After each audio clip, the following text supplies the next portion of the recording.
estamos en otra video reacción más, la cual se llama Los monstruos del Mesozoico.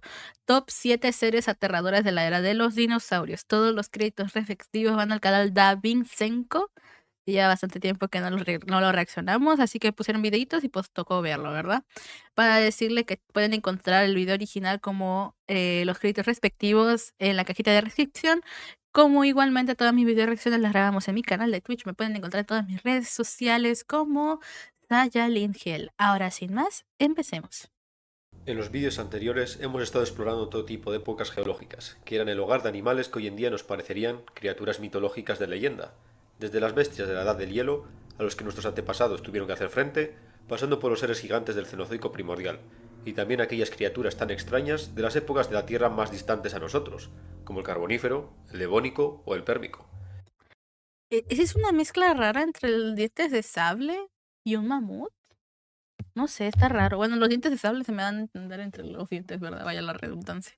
En el vídeo de hoy toca explorar una de las eras más interesantes para muchos, debido a que es aquí donde nos encontramos algunos de los animales más increíbles de los que tenemos constancia. Así es, ha llegado el momento que muchos esperabais.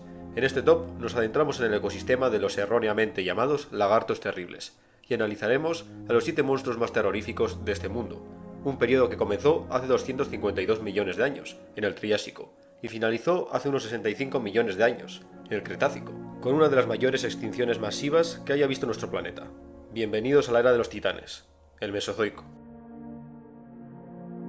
Ok, se pone bueno. Vale.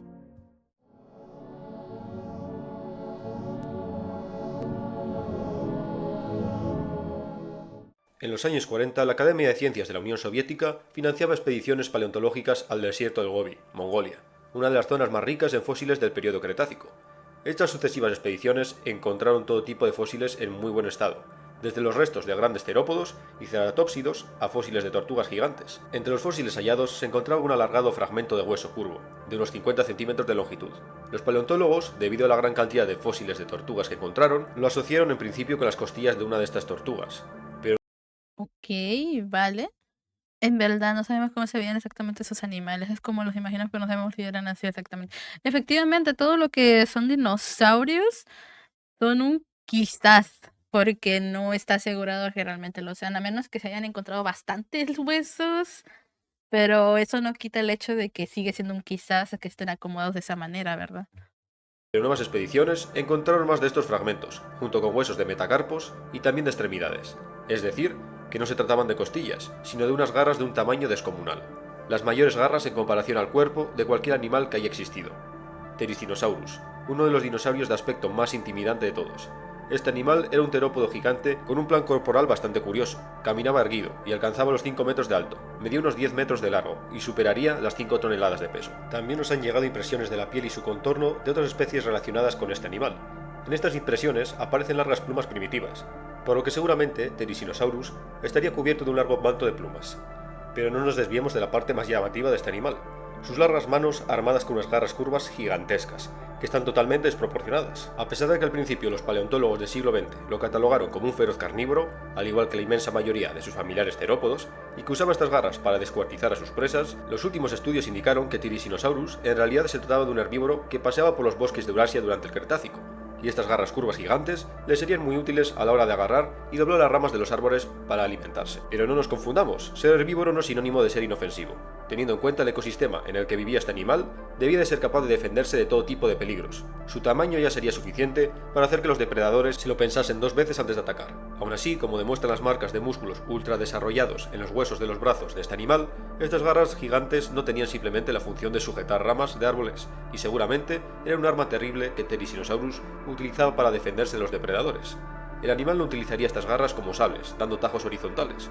Varios modelos virtuales de estas garras demuestran que usar estas garras gigantes de esta manera sería detrimental para el animal, sino que este dinosaurio las utilizaría para ensartar a sus enemigos. Ptericinosaurus se queda aquí, ya que a pesar de ser un animal al que no querrías provocar, se trataría de un herbívoro, por lo que no buscaría activamente acabar contigo, a no ser que le dieras motivos para ello. Ok, ok, vamos del más tranquilo. Y de por sí este personaje se mira muy intimidante por esas garrotas que se carga. Ahora la cuestión es quién estará en el top 1. Probablemente sí o sí sea alguien carnívoro. Pero, ¿cómo será? La única forma de confirmar es viajar al pasado, es verdad. Es verdad. ¿Y cómo regresa ahí? ¿Quién sabe?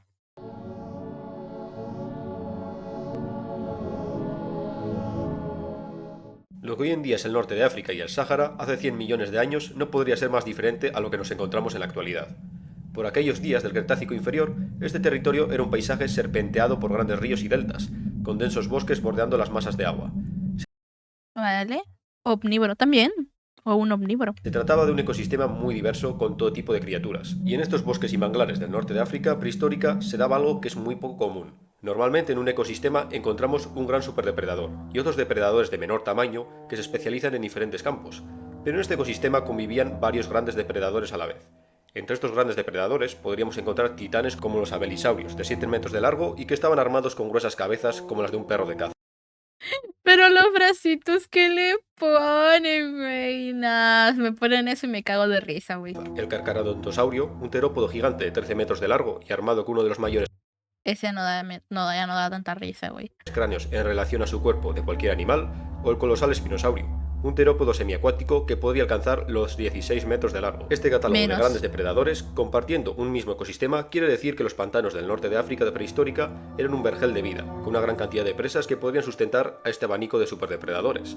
Pero dejemos de lado a los dinosaurios carnívoros para centrarnos en otra criatura acuática que compartía su hábitat y que seguramente cazó activamente a varios de los depredadores anteriores. Sarcosuchus, uno de los mayores cocodrilos que jamás haya existido. Podría superar los 12 metros de Oh my longitud y God. alcanzar las 8 toneladas de peso. Esta bestia tenía un plan corporal casi idéntico al de los cocodrilos actuales, con un cráneo alargado y grandes dientes cónicos para agarrar a su presa y arrastrarla al agua donde la ahogaría, para luego poder despiezarla fácilmente. Aunque seguramente, como indican varios estudios, Sarcosuchus no podría utilizar la misma estrategia que muchos cocodrilos y caimanes de hoy en día, el giro de la muerte, ya que su masa corporal sería tan grande que al realizar estos giros probablemente dañaría su mandíbula. También he de añadir que su alargado hocico recuerda a varios cocodrilos de hoy en día que están especializados en pescar peces, es decir, en animales exclusivamente piscívoros, un tipo de presa que seguramente abundaba en este ecosistema. Pero los fósiles de los cráneos de este animal también indican que tendría una mordedura poderosísima, por lo que seguramente Sarcosuchus era un depredador que arremetía contra cualquier animal que estuviera demasiado despistado en la orilla del agua. El solo hecho de que este cocodrilo gigante compartiese el ecosistema con los terópodos que he mencionado antes, lo convierte en un monstruo formidable, que podría devorarte de un solo bocado. Ok, normal, ok.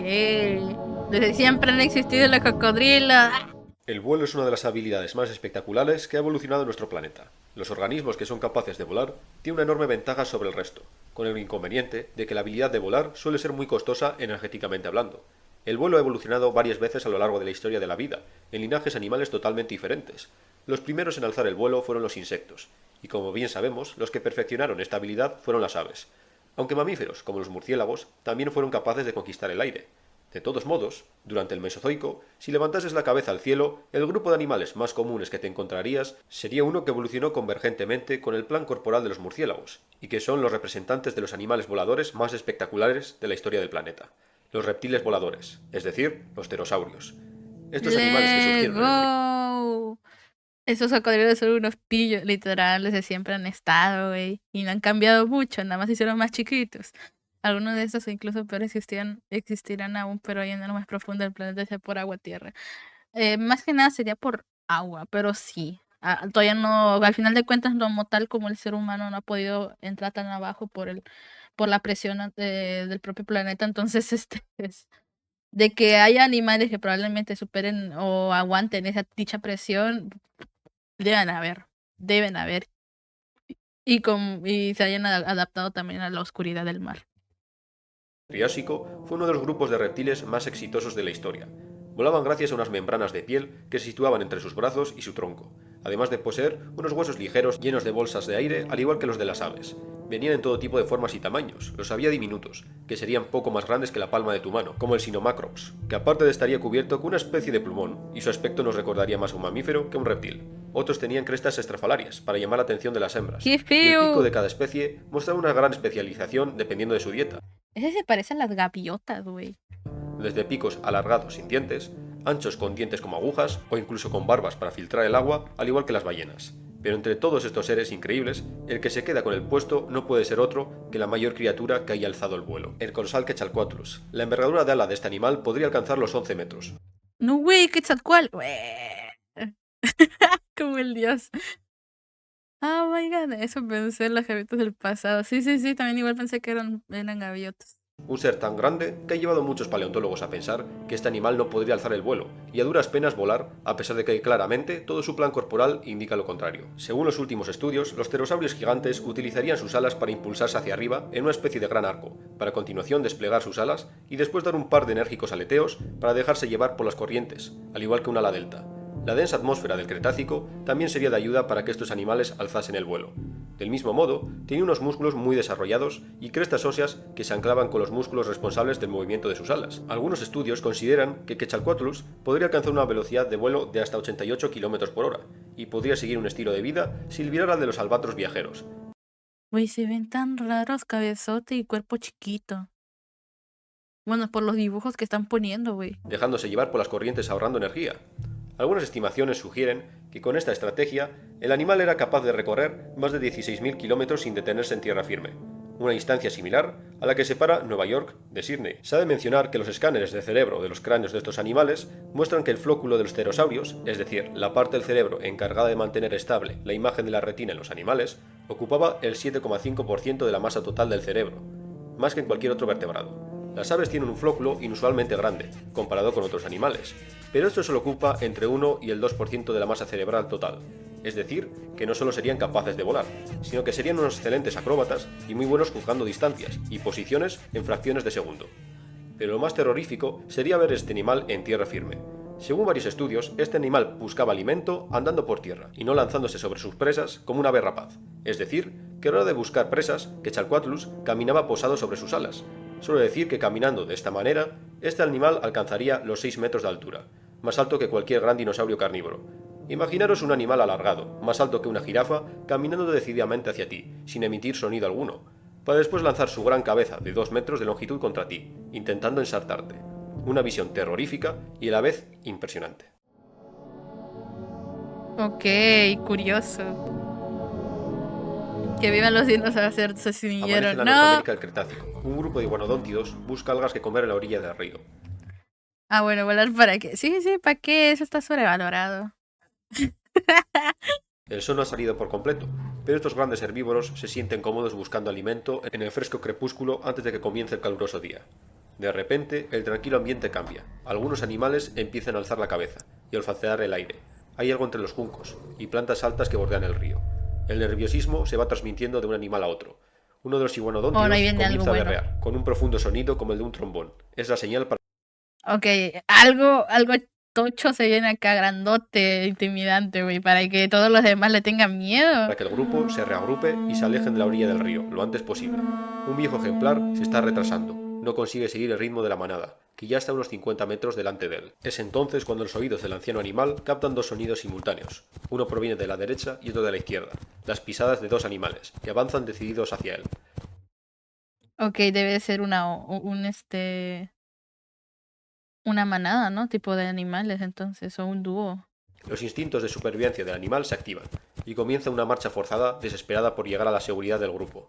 Parece que está dejando atrás a sus perseguidores, pero es entonces cuando un tercer animal que ha estado esperándole emerge de un arbusto enfrente de él, y antes de que pueda reaccionar, siente un impacto en el cuello. Se gira para ver a su atacante, un animal de plumaje claro, cubierto de sangre. El iguanodóntido reconoce instintivamente al instante esa figura, y es entonces, después de avanzar unos metros más, cuando el gran herbívoro se desploma, perdiendo el conocimiento, debido a la masiva hemorragia de su cuello. Ese impacto en el cuello no ha sido otra cosa que una certera patada del depredador, que ha seccionado por completo el cuello del iguanodóntido, con una gran garra curva. Los tres cazadores se acercan, listos para despedazar a su presa, jadeando vapor en la fresca mañana de hace 100 millones de años. Señoras y señores, os presento a Utahraptor, un animal que formaba parte de uno de los grupos de dinosaurios más interesantes, y a la vez aquellos que cambiaron nuestra forma de entender a los dinosaurios para siempre, los dromeosaurios. Los paleontólogos de tiempos tan recientes como la primera mitad del siglo XX interpretaban los restos de estos antiguos animales como el resultado de unos reptiles gigantes, lentos, estúpidos y de sangre fría. pero fue el descubrimiento de los primeros fósiles de los dromeosaurios en Norteamérica lo que dio un giro de 180 grados al paradigma que la paleontología había seguido durante toda su historia. Los huesos y el plan corporal de los dromeosaurios recordaban más al de un ave que al de un reptil, y sus extremidades inferiores estaban rematadas con una gran garra curva, que debería haber sido usada como un cuchillo de carnicero, dando rápidas patadas o saltando sobre sus víctimas. Es decir, que estos eran animales activos. También hemos descubierto que eran de sangre caliente, o que la mayoría de miembros del grupo de los dromeosaurios estaban cubiertos casi en su totalidad por plumas. Pero centrémonos en el representante más terrorífico de este grupo, el Utahraptor. Solo con decir que los velociraptores de Jurassic Park tienen más similitudes con el Utahraptor que con su homónimo real, ya os podéis hacer una idea, ya que los... Oh my goodness. Sí, me da una idea porque tienen la misma forma de pensar y trabajar en equipo. ¿Te imaginas que haya existido algún animal con dos cabezas y que sí pudiera vivir normal? No lo sé. Es que todo es posible. Pero pues, ¿qué te digo? Yo en lo particular yo diría que no, pero todo es posible. Los velociraptores reales eran en realidad animales bastante pequeños, con la diferencia que el Utahraptor real tenía unas dimensiones que incluso dejaban en ridículo a los dinosaurios de la historia de Michael Crichton. El monstruo medía 5 metros de largo, alcanzaría 2 metros de altura a la cabeza y superaría los 300 kilos de peso. Su garra curva medía unos 24 centímetros de largo, y a diferencia de otros miembros más pequeños de este grupo, que utilizaban estas grandes garras curvas más para aferrarse a su presa que para acabar con ella, los densos huesos sumado a la ya de por sí impresionante musculatura de Utahraptor, querría decir que este animal sí sería capaz de dar patadas mortíferas, que podrían abrir en canal a sus presas. Por otro lado, a diferencia de otros dromeosaurios, que todavía se está en duda si tenían un comportamiento social o no, los rastros fósiles indican que es muy probable que Utahraptor sí fuese un animal de comportamiento grupal. Un hallazgo del este del estado de Utah desveló los restos de 7 Utahraptores de diferentes tamaños y edades que estaban juntos en el momento de su muerte repentina. Junto a estos depredadores, también se hallaban los restos de un gran herbívoro de la familia de los iguanodones. Este hallazgo, para muchos paleontólogos, es un ejemplo irrefutable de caza grupal, lo que quiere decir que estos monstruos serían depredadores sociales, o al menos se trataría de animales que en ciertas ocasiones comprendían que era mejor trabajar en equipo, al igual que algunas aves rapaces modernas, como el águila Harris. Si ya un único Utahraptor sería una máquina de matar con patas, imaginaros un grupo de ellos cazando de manera coordinada. Ok.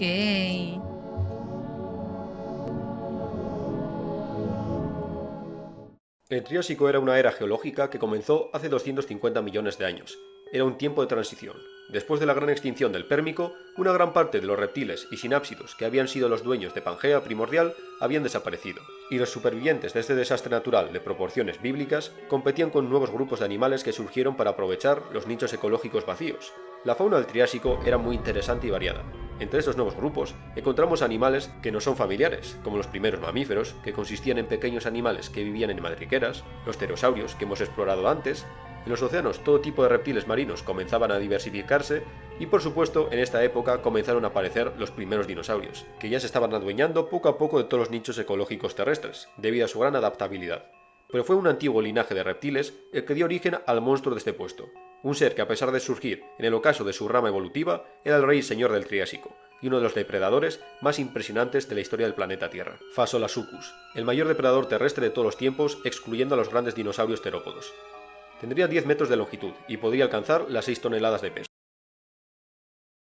Tiene cuerpo como el dragón de Komodo, es la cuestión curiosa.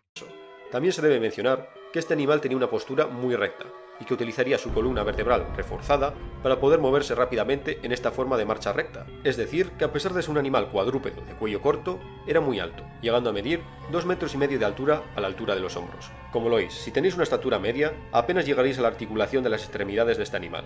De todos modos, esta forma de locomoción no permitía a Phaseolasuchus correr muy rápido, ya que esto podría dañar seriamente su columna, pero sí que podía permitir el bipedismo, al menos por breves espacios de tiempo, utilizando su gran cola como contrapeso. Es decir, que a 2 patas este animal podría alcanzar los 6 metros de altura. Debido a su movilidad bastante limitada, Phaseolasuchus realizaría emboscadas en las orillas de los arroyos y ríos. Sus presas principales serían animales de gran tamaño, como el Smesaurus, un dinosaurio herbívoro que era uno de los primeros dinosaurios de gran tamaño, y que tenía relación con los gigantescos saurópodos que evolucionarían en el Jurásico. Es interesante mencionar que Phaseolasuchus solo tenía una armadura de osteodermos recubriendo la espalda a lo largo de su columna vertebral, a diferencia de otras especies de este grupo de animales que estaban completamente blindados. El resto de su cuerpo estaba despejado de estas placas de escamas.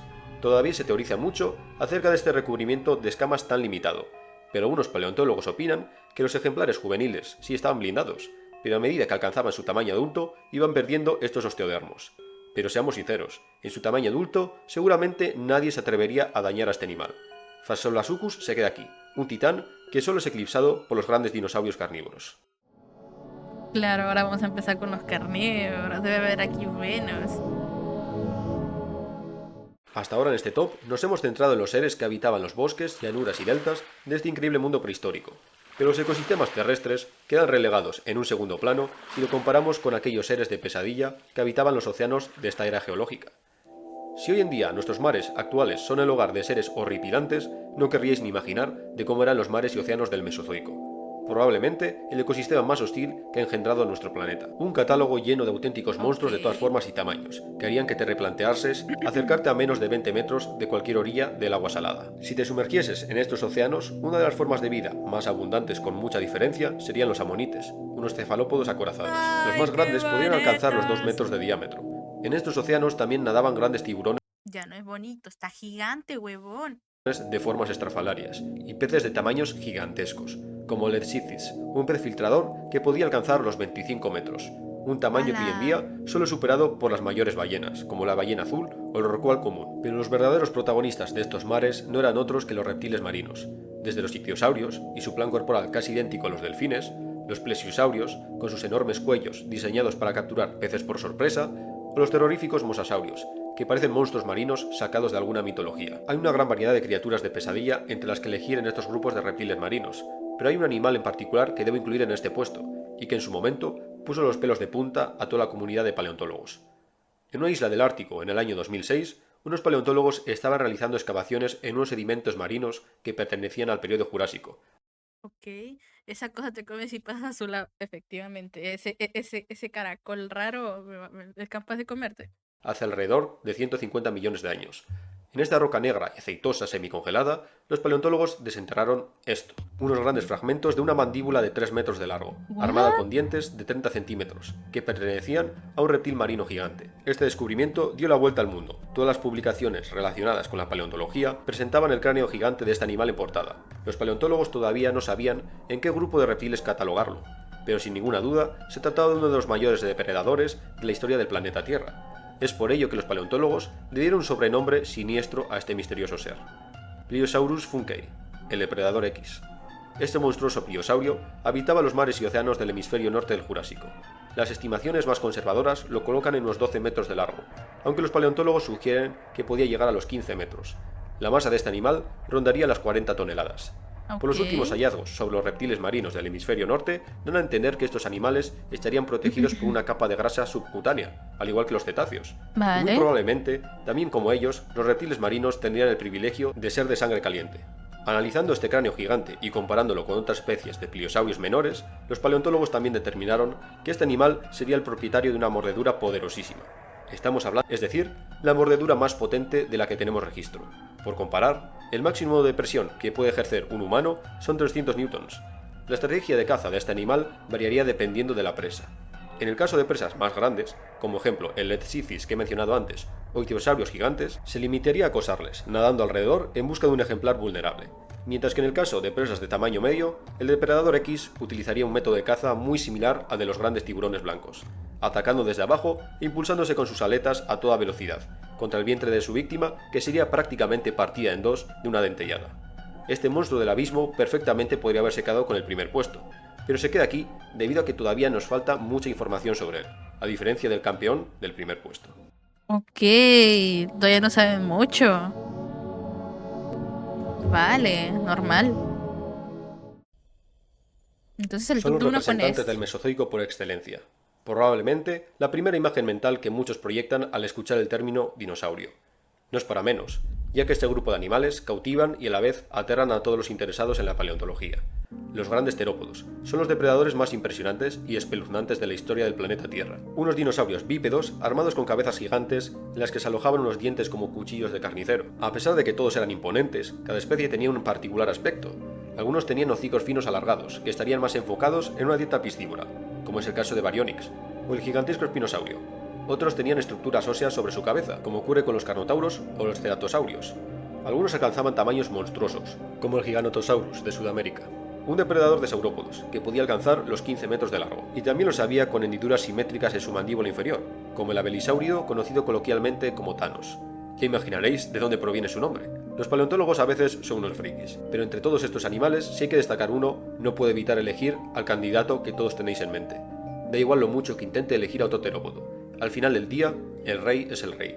Dejad que os cuente una corta historia de mi niñez. Recuerdo una vez que mis padres me llevaron a ver una exposición de paleontología, que se organizó cerca de donde vivo. Yo tendría unos 9 años de edad. La exposición contaba tanto con fósiles reales como reconstrucciones de esqueletos de varias especies de dinosaurios. Me quedaba embobado mirando los esqueletos de los saurópodos con sus largos cuellos.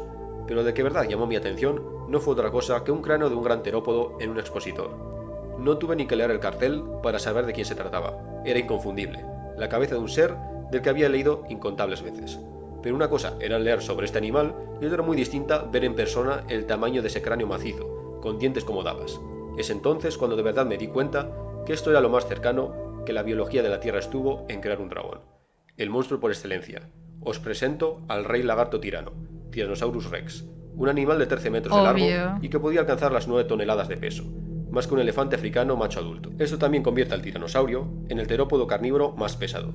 Su gran cráneo de 1,5 metros de longitud y sus mandíbulas repletas de dientes de hasta 30 centímetros estaba completamente rodeado de grandes hendiduras y huecos donde irían conectados unos potentísimos músculos, que daban como resultado una dentellada capaz de pulverizar los huesos. A diferencia de otros terópodos, tenemos mucha información acerca de este monstruo, en parte por lo Algo obvio, pero esperaba algo más. Sí, pero pues como él dijo, no puede poner a... tiene que poner a alguien fuerte y que se gane el top 1. Y pues es obvio que el tiranosaurio, pues bueno, sí lo es. Así que pues bueno. bien conservados que están los fósiles de este animal. Habitaba en Norteamérica durante el final del período Cretácico, hace unos 70 millones de años. En aquella época Norteamérica estaba cortada por la mitad por el llamado Mar Interior Occidental. Este gran carnívoro habitaba planicies aluviales y bosques subtropicales en este mundo cálido.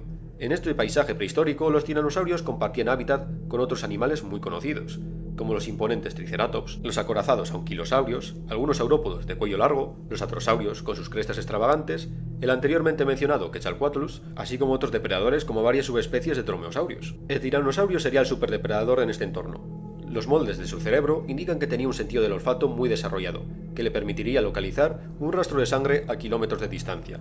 Del mismo modo, se trataría de un animal con una muy buena visión, como indica su cráneo con cuencas binoculares, al igual que el de las águilas. De hecho, varios estudios indican que esta agudeza visual estaba especialmente desarrollada para la percepción de alta profundidad.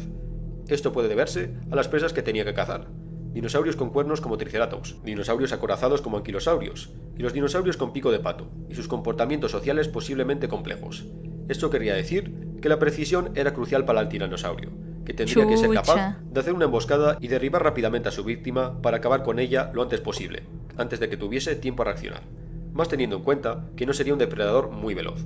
Las estimaciones más aceptadas colocan la velocidad máxima de un T-Rex adulto a 25 km/h, aunque según las últimas teorías, los tiranosaurios juveniles sí serían depredadores veloces y ágiles, que perseguirían a sus presas de tamaño medio.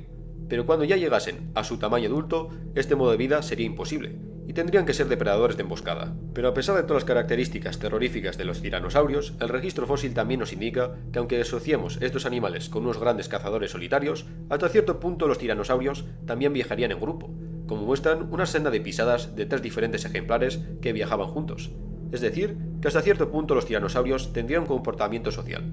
Muchos paleontólogos teorizan también que los tiranosaurios cuidarían de sus crías, hasta que pudieran valerse por sí mismas. También es muy probable que las crías y los ejemplares juveniles estuviesen recubiertos por una capa de plumas, aunque a medida que crecían las irían perdiendo, porque el calor metabólico de un tiranosaurio adulto sería suficiente para mantenerlos calientes en un clima subtropical, y tener plumas por todo su cuerpo sería perjudicial, y haría que el animal se sobrecalentase. Del mismo modo, y a pesar de que sea un tema muy discutible, el tiranosaurio contaba con una estructura cerebral compleja, y se trataría de uno de los grandes dinosaurios no aviares con mayor cerebro. Tengo un vídeo completo discutiendo el tema de la inteligencia de los dinosaurios, pero esto querría decir que el T-Rex no era solo un puro músculo, sino que también tenía cerebro. Su Majestad se queda con el primer puesto. Ok. Dicho esto, no era solo tontés. Una última reflexión para finalizar con esta serie de vídeos. A pesar de que en esta serie utilizo la palabra monstruo de forma continuada, no podemos olvidar que todos los seres terroríficos que hemos visto en esta serie eran animales. Y aunque sea muy atrayente imaginar a estas criaturas luchando sin parar contra cualquier otro animal que se encontraban, tendrían un comportamiento bastante similar al de los animales de hoy en día. Pero claro, eso no quita que estas criaturas del pasado de nuestro planeta fuesen una visión espeluznante para cualquiera de sus contemporáneos, y por supuesto para nosotros al imaginárnoslos. Espero que os hayan gustado estos tops sobre animales prehistóricos. No os preocupéis, todavía quedan temas relacionados con la paleontología para rato. Y eso ha sido todo, espero que os haya gustado el vídeo. Ya sabéis lo que toca Cool, ahora. Si os ha gustado tanto, cool. Como siempre, God. No decepciona a David Senko cuando se tratan de dinosaurios. O sea, te los pone, te los ilustra y te investiga bien ese tema, lo cual está súper bien. Mínimo para la gente que no sabe nadota, está súper. La verdad que sí.